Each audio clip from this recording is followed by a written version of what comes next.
સવારમાં આ નાસ્તો કરતા હતા તો આપણને ભૂખ લાગી. શુક્રવાર હતો તો જે આપણે તો સફરજનનું જ્યુસ બનાવી પીવા બેઠા.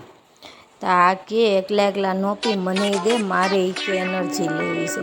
પછી તો એને આપી દીધો. બપોર વચ્ચે બેનને સુવડાવી અને આપણે થાળી ડેકોરેશન કરવા બેસી ગયા, કેમ કે આજે આપણે આરતીનો વારો હતો. એટલે આજે પ્રસાદમાં રવો બનાવી પૂજા કરવા બેઠા, વાર્તા કરી, આરતી કરી. તો કમેન્ટમાં જય લક્ષ્મીમાં લખવાનું ભૂલાય નહીં. પછી સાંજે જમવા બેઠા. સાંજના જમવામાં અને રેડી થઈ સીધા વયા ગયા ગ્રાઉન્ડમાં. આજે આરતીનો વારો આપણે હતો એટલે મા દીકરીએ આરતી ઉતારી. અને અમારા આ બેન જો કોઈ રાસ લે કે ન લે, એને તો શરૂ કરી દીધા.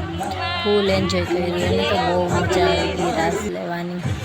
અને પછી અમે બધાએ રમઝટ બોલાવી, ભાઈ એક પછી એક સ્ટેપ લીધા, રાસ લીધા. બહુ મજા આવી, full enjoy. Like and subscribe. Bye. હવે મળશું કાલે. લાઈક